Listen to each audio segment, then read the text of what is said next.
Hello दोस्तों, Rahul commerce education में आपका स्वागत है। एक न्यू टॉपिक के साथ डिवेंचर इशू एट डिस्काउंट, ऋण पत्रों का अवमूल्यन पर निर्गमन। When the debenture is issued less than the face value of debenture is called issue at discount. When the debenture is issued less than the face value of the debenture is called issue at discount।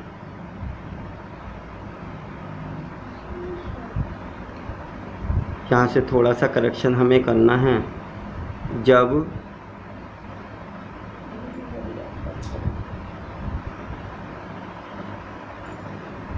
ऋण पत्रों का अंकित मूल्य से कम मूल्य पर निर्गमन किया जाता है, तब ऐसा निर्गमन अवमूल्यन पर निर्गमन कहलाता है। जैसा कि हमने एक टॉपिक पढ़ा है, इशू एट डिस्काउंट, अवमूल्यन पर निर्गमन, इसे हमें समझना है। जैसा कि हम कहते हैं कि जो ऋण पत्र हमारे हैं उनका अंकित मूल्य ऋण पत्रों पर लिखा होता है, जो उसकी फेस वैल्यू कहलाती है। जैसे हमने कहा एक ऋण पत्र की कीमत 100 रुपये है। यदि ऋण पत्रों को 100 रुपये पर ही निर्गमित किया जाता है तब ऐसा निर्गमन कहलाता है सम मूल्य पर निर्गमन। जितना उस पर अंकित है उतने ही मूल्य पर उसे निर्गमित किया गया।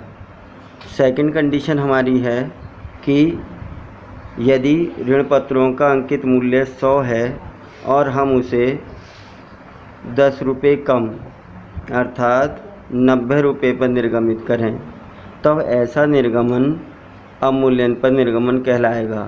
क्योंकि जैसा हम पढ़ रहे हैं कि ऋण पत्रों का अंकित मूल्य से कम मूल्य पर जब ऋण पत्रों का निर्गमन किया जाता है तब ऐसा निर्गमन अवमूल्यन पर निर्गमन कहलाता है। तो ये जो 10 रुपये की वैल्यू है हमारी, यह हमारी अवमूल्यन या बट्टा कहलाएगी। तो इसे अवमूल्यन पर निर्गमन या बट्टे पर निर्गमन कहते हैं। नेक्स्ट है हमारा जर्नल एंट्रीज। जब हम जर्नल एंट्रीज बनाते हैं तो हमें एक चीज़ का ध्यान रखना होता है, without any information journal entries of discount is made on allotment. यह बात हमें ध्यान रखने योग्य है। बिना किसी सूचना के अवमूल्यन का लेखा आवंटन के साथ किया जाता है। यदि हमारे पास कोई भी सूचना नहीं होती है कि अवमूल्यन बट्टे की राशि किस पर लगाई गई है, तब हम ऐसी दशा में अवमूल्यन की राशि को आवंटन पर माना जाता है और हम उसका लेखा आवंटन के साथ करते हैं। इसे एक उदाहरण के द्वारा हमें समझना है। उदाहरण के लिए एक कंपनी ने 1000 ऋण पत्र 10 रुपये वाले, जो 10 रुपये वाले हैं, 10% अवमूल्यन पर निर्गमित किए। 10% अवमूल्यन का मतलब हुआ कि उसका मूल्य 10% कम किया गया। तो जो हमारा अंकित मूल्य है 10 रुपये, जब उसका 10% निकाला जाएगा तो हमें वैल्यू ज्ञात होगी 1 रुपया। तो 1 रुपये की वैल्यू कम कर दी गई है, तो उसका जो निर्गमन है वो 10 के स्थान पर 9 रुपये किया गया है। आगे लिखा है, आवेदन पर 2 रुपये, आवंटन पर 3, प्रथम याचना पर 2 और अंतिम याचना पर 2 रुपये। यदि हम सारी वैल्यूशन को प्लस करके देखें कि हमने कितना रुपया मांगा है, तो 2 + 3 + 2 और +2। तो इस प्रकार हमने मांगे हैं 2 और 3 5, 5 और 2 7 और 2 9 रुपये। 1 रुपया हमने कम मांगा है, जिसे हम कहते हैं कि हमने अवमूल्यन पर निर्गमन किया है। अब जैसा कि हम पहले पढ़ चुके हैं कि विदाउट एनी इन्फॉर्मेशन हम इसे मानते हैं कि आवंटन की राशि के साथ इसका लेखा किया जाएगा। तो जो हमारे पास आवंटन पर 3 रुपये दिए गए हैं, उसमें हमने माना है कि वह बट्टे की राशि पहले से घटा ली गई है, इसलिए हमने उस वैल्यू को इसमें जोड़ने के बाद टोटल वैल्यू हमने मानी 4 और 4 में से 1 रुपया डिस्काउंट का और 3 रुपये हमारे पास अलॉटमेंट की अमाउंट है। कितने डिवेंचर हैं? 1000 डिवेंचर हैं। तो इस प्रकार हमारा लिखा हुआ debenture allotment account debit discount on allotment debit to debenture allotment account debit. तो डिवेंचर अलॉटमेंट अकाउंट कितने रुपए से हमारा डेबिट होना है वो हमें समझना है। नंबर ऑफ डिवेंचर हमारे पास 1000। आवेदन पर हमने मांगे हैं आवंटन पर मांगे हैं 3 रुपये। डिस्काउंट लगी है 1 रुपये से। टोटल वैल्यू हमारे पास है 4। तो 4 रुपये में से हमने 3 रुपये मांगे हैं। इस प्रकार हमारे पास वैल्यूएशन जो आई है वो हमें लिखनी है। अलॉटमेंट के आगे 3000 रुपये, 1000 गुणा 3। डिस्काउंट के आगे 1000 गुणा 1 1000 और डिवेंचर के आगे 4 गुणा 1000 4000 रुपये की वैल्यू हमारे पास डिवेंचर की वैल्यू मानी जाएगी। तो इस प्रकार हमने एंट्री बनाई है debenture allotment account debit discount on allotment debit to debenture. Narration भी लिखी है amount due on debenture allotment. Second condition हमारी है डिवेंचर इशू एट प्रीमियम, ऋण पत्रों का अधिमूल्य पर निर्गमन। When A company issue it's debenture more than its face value it is called issue at premium.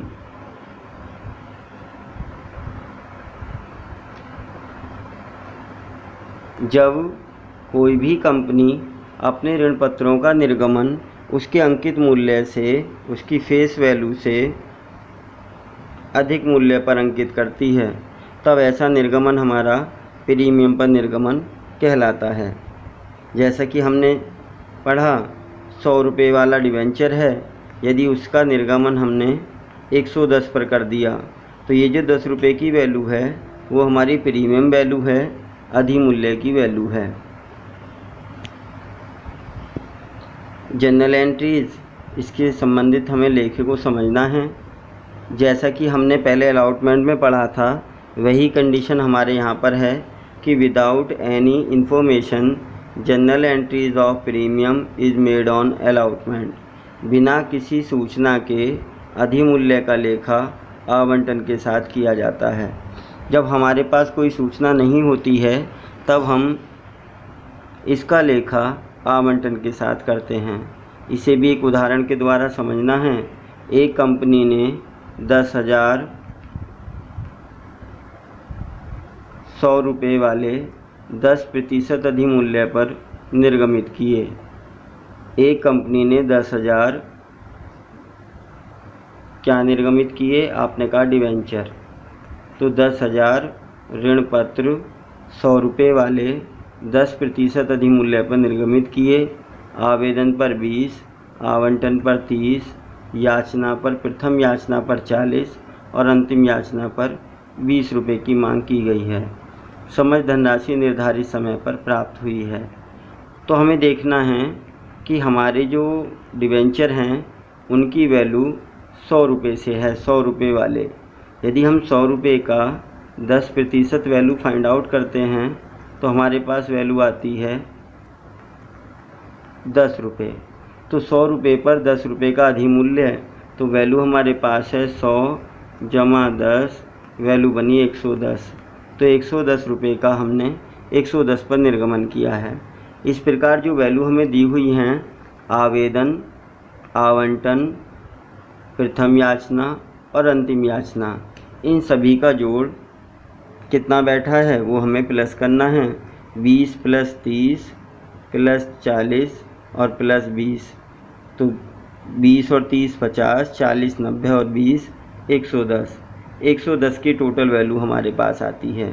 तो हम मानते हैं कि यह हमारी जो प्रीमियम की राशि है वो इसी के अंदर जुड़ी हुई है आवंटन पर, क्योंकि ऐसी कोई सूचना नहीं है कि किसके साथ हमने प्रीमियम को लिया है। तब हम कहते हैं कि ये राशि पहले से इसमें शामिल है, तो हम इसकी वैल्यू 10 रुपये कम लिखकर हम लिखते हैं 20 + 10 बराबर 30 रुपये की हमारी प्रीमियम सहित आवंटन की राशि होगी। जनरल एंट्रीज में इसकी वैल्यू को हम फाइंड आउट पुट करेंगे। हमारी एंट्री है debenture allotment account debit to debenture to security premium reserve.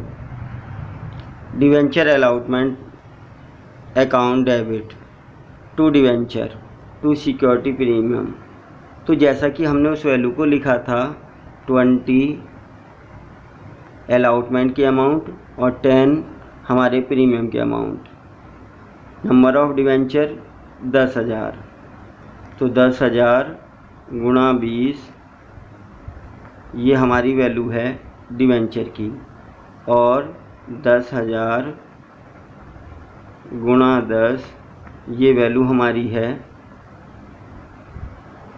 Premium की, और दोनों वैल्यू प्लस होने के बाद 30 × 10,000 ये वैल्यू हमारे पास आएगी डिवेंचर अलॉटमेंट की। तो इस प्रकार डिवेंचर अलॉटमेंट के सामने जो हमने वैल्यू लिखी है वो क्या लिखी है 30 गुणा 10,000, तो 3 लाख रुपए की वैल्यू हमारे पास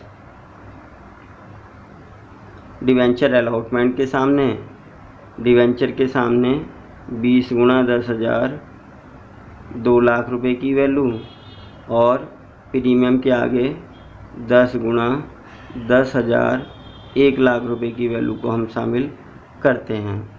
और नरेशन हमने लिखी है amount due on debenture at premium. ऋण पत्रों का अधिमूल्य पर निर्गमन हुआ है, और वो भी अलॉटमेंट के साथ। एक क्वेश्चन जो हमें स्वयं करना है उसे हमें समझना है, इसकी जनरल एंट्रीज हमें खुद बनानी है। XYZ कंपनी ने 100 रुपये वाले 6,000 9%